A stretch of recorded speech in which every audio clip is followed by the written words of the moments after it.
साथियों, अगर आपने अभी तक हमारे चैनल एवरग्रीन रूट को सब्सक्राइब नहीं किया है तो ज़रूर सब्सक्राइब करें और साथ ही बेल आइकन दबाना ना भूलें ताकि अगला नोटिफिकेशन आपको मिलता रहे। आप सभी का आपके चैनल एवरग्रीन रूट में स्वागत है। जो ऑलरेडी सब्सक्राइब्ड हैं उनका वेलकम बैक और जो न्यू सब्सक्राइबर या न्यू व्यूवर हैं उनका वेलकम। जैसा कि आप सभी जानते हैं कि हमने एक पिछला जो वीडियो डाला था, आप में से कई साथी ऐसे हैं जिन्होंने उस वीडियो को देखा था। मैंने बताया था कि मैं होम क्वारंटाइन हूं और मुझे कोरोना पॉजिटिव घोषित किया गया है।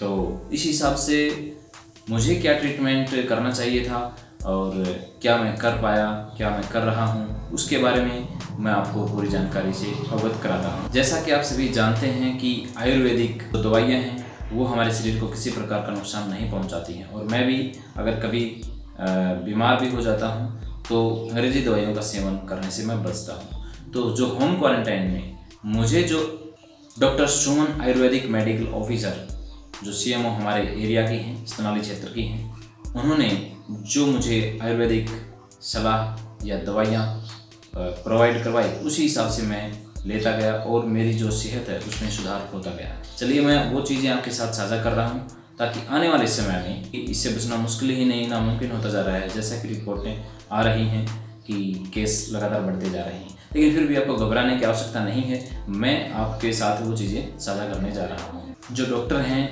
सुमन जी, उन्होंने मुझे सबसे पहले 3 प्रकार की दवाइयाँ अवेलेबल करवाई, जिसमें आयुष 64, आयुष क्वाथ जो काढ़ा जिसको बोलते हैं दिन में 3 बार लेने का, और गुडुची धनवटी 2 टैबलेट 2 बार दिन में सुबह शाम लेने की। जो आयुष 64 है और आयुष काढ़ा है और गुडुची धनवटी है, ये 3 दवाइयाँ मुझे सबसे पहले अवेलेबल करवाई गई थी, जिनको आयुष 64 1 बार, आयुष काढ़ा दिन में 3 से 4 बार आप ले सकते हैं। जिसका इस्तेमाल आप कैसे करेंगे कि ये जो पुड़िया आप देख रहे हैं, इस पुड़िया को गर्म पानी में उबाल करके, जब वो कम से कम भी 2 गिलास में अगर आप उबालते हैं तो 1.5 गिलास जब बच जाता है तो उसके 3 या 4 कप आप बना लेते हैं उसके, और बनाने के बाद उसका 3 या 4 बार दिन में सेवन करें। और जो गुडुची धनवटी है वो हजमोला टाइप की 2 टैबलेट्स जो आपको नज़र आ रही हैं, ये सुबह और शाम मैंने ली, तो मुझे काफ़ी इसका फ़ायदा हुआ। और उसके बाद मुझे लगा कि जब जुकाम मुझे हुआ था तो वो 3 दिन रहा था, लेकिन मुझे लगा कि अगर कफ है तो वो निकल जाएगा। इसके लिए मैंने मैम को दोबारा से बोला तो उन्होंने मुझे शीतोक्लादी चूर्ण और अगस्त्य हरितकी अवेलेबल करवाई कुछ 3 से 4 दिन के बाद। तो उसमें भी मुझे काफ़ी फ़ायदा हुआ कि वो बलगम को निकालने में मददगार साबित हुई और गले को ठीक करने में ज़्यादा मुझे दिक्कत नहीं थी। लेकिन फिर भी मैं चाहता था कि अगर हमें ठीक होना ही है तो क्यों ना हम आयुर्वेद का सहारा लेकर के, जो किसी प्रकार का नुकसान नहीं करती हैं, उनका इस्तेमाल करके हम अच्छे से अच्छा अपने आप को स्वस्थ रख सकते हैं। तो इसके अलावा आप सुबह शाम भाप ले सकते हैं, गर्म पानी के गरारे सुबह शाम आप कर सकते हैं। और जो गाय का दूध होता है हल्दी डाल करके उसका इस्तेमाल भी आप खाने के साथ कर सकते हैं। और घर पे अगर आप हैं तो मौसमी का जूस आपके लिए दी बेस्ट है, तो उसके लिए भी दिन में 2 या 3 गिलास आप मौसमी का जूस ले सकते हैं, जो विटामिन सी की भरपाई करने में आपके लिए योगदान करेगा। इसके अलावा जो योग हैं, हम प्राणायाम, अनुलोम विलोम और सूर्य नमस्कार का भी सहारा ले सकते हैं। आप देखना कि कभी भी अगर आपको दिक्कत आती है तो इस चीज़ का भी आप इस्तेमाल करें, योगा का। अगर आप अपने एक्सरसाइज में योग को शामिल करेंगे तो वो आपकी ब्रीथिंग के लिए, आपके डाइजेशन के लिए, हाइपरटेंशन के लिए भी, यानी कि काफ़ी सारी चीज़ों में, मेडिटेशन अगर हम करते हैं तो काफ़ी सारी चीज़ों में ये हमारी मदद करता है।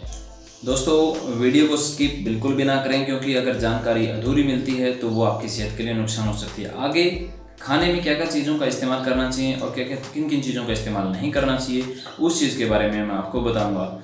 जैसा कि आप सभी जानते हैं, कोरोना एक कफ है, पर ये एक सूखा कफ है। हमारे डॉक्टर जितने भी एंटीबायोटिक दवाइयाँ देते हैं वो कफ को सुखाने के लिए देते हैं, लेकिन ये पहले से ही सूखा हुआ कफ है तो इस पर कोई असर नहीं होता। इसी वजह से इसका इलाज अभी तक नहीं ढूंढा जा सका, क्योंकि वो दायरे से हटकर सोचने की कोशिश ही नहीं कर रहे। पर आयुर्वेद में इसका बहुत ही सरल व सीधा निदान है। आयुर्वेद में कहा गया है कि कफ की बीमारी को काटना सबसे आसान है। अब मैं इस बीमारी को काटने का सूत्र आपको समझाता हूँ, जो कि पूर्णतः वैज्ञानिक है। आयुर्वेद के हिसाब से प्रत्येक खाद्य वस्तु के गुण बताए गए हैं। जैसे हर खाद्य पदार्थ अपनी प्रकृति के अनुसार या तो कफनाशक यानी कि कफ को नष्ट करने वाला होता है या कफ वर्धक कफ को बढ़ाने वाला होता है। अब जिसको कोरोना है उसको एक बंद कमरे में क्वारंटाइन करके हमें सीधा सा काम ये करना है कि उसको कफ वर्धक खाद्य वस्तुओं को देना बंद करना है और ज़्यादातर कफनाशक चीज़ों का सेवन कराना है। जब इस वायरस को अपने बढ़ने के खाद्य पदार्थ ही नहीं मिलेंगे और जो मिलेगा वह कफ को नष्ट करने वाला होगा और मरीज ठीक हो जाएगा। कफ वर्धक चीज़ों के बारे में मैं बताता हूँ। वीडियो को लाइक कर देना ताकि दोबारा जब देखना पड़े तो आसानी से मिल जाए, और अगर नए हैं तो चैनल को सब्सक्राइब करके आगे बढ़ें। आगे और भी अच्छी वीडियो में लाने वाला हूँ, मेरे बारे में आपको मोटिवेट ज़रूर करेगी कि मैंने इन दिनों में कैसे पसीना बहाया है। चलिए अब बात कर लेते हैं कफ वर्धक चीज़ों की। कोई भी घी, तेल, दूध, लस्सी, पनीर, दही, प्याज, आलू, उड़द की दाल, चने की दाल, अरबी, शकरकंदी, फूल गोभी, बंद गोभी, शिमला मिर्च, टमाटर, लहसुन, मशरूम, संतरा, सेब, केला, ग्लूकोज, बिस्कुट, गेहूं का आटा, ब्रेड, ये सारे कफ वर्धक चीज़ें हैं।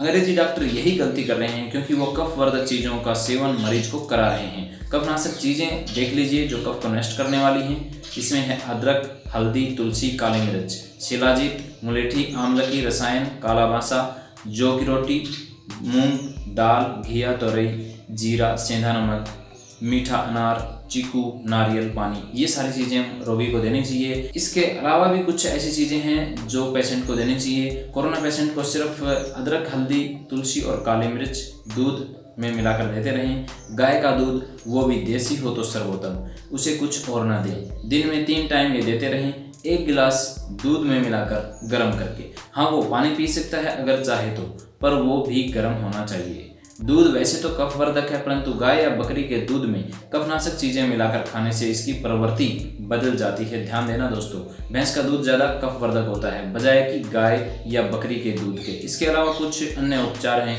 जो कोरोना पेशेंट के लिए मददगार हो सकते हैं, वह मैं आपको आगे बता रहा हूँ। कफनाशक चीज़ों का सेवन अवश्य करवाएं। हाँ, अनुपात रूप में सिर्फ गाय का गर्म दूध ही देवें। जहां मरीज हो उस कमरे का तापमान भी 40 से 45 या 50 डिग्री तक रखें। उसे लगातार पसीना आएगा। अगर आप होम क्वारंटाइन हैं तो घर में कोई भी वर्कआउट करके पसीना निकाल सकते हैं, तो इससे उसका कफ जलना शुरू हो जाएगा। ये कोरोना के विकास के लिए विषम परिस्थिति का निर्माण करता है, जिससे इस वायरस को फैलने में स्वयं रुकावट हो जाएगी।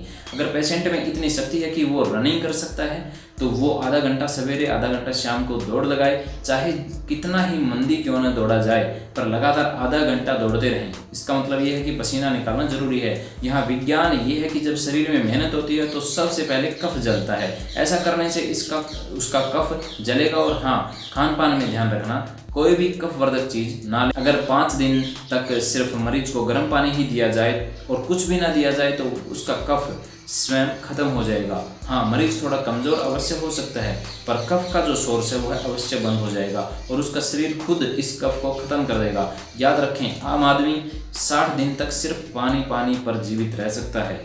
भगत सिंह का साथी जतिन दास भूख हड़ताल के 64वें दिन ही मृत्यु को प्राप्त हुए थे और वे सिर्फ पानी ही पी रहे थे। इसलिए बेफिक्र रहिए और अपने को कोरोना से बचाइए। जो आदमी 1 घंटा सवेरे 1 घंटा शाम को मेडिटेशन करता है उसका शरीर स्वयं इस बीमारी को समाप्त कर देता है, क्योंकि उसे ईश्वरीय ऊर्जा प्राप्त होने लगती है। ये सारे प्रयोग आयुर्वेद के अनुसार हैं। अब आप सभी से अनुरोध है कि इस वीडियो को लोगों की भलाई के लिए अपने अपने अलग अलग ग्रुप्स में व अपने साथियों के साथ, अपनों के साथ शेयर करना ना भूलें। और अगर आपने अभी तक हमारे चैनल को सब्सक्राइब नहीं किया है तो अवश्य ही सब्सक्राइब करें। आगे हम आपको मोटिवेट करते रहेंगे और कोरोना की जो जांच पड़ताल है उसका जो निदान है, जो उपाय है वो निकाल करके आपके सामने लाते रहेंगे। जय हिंद, जय भारत।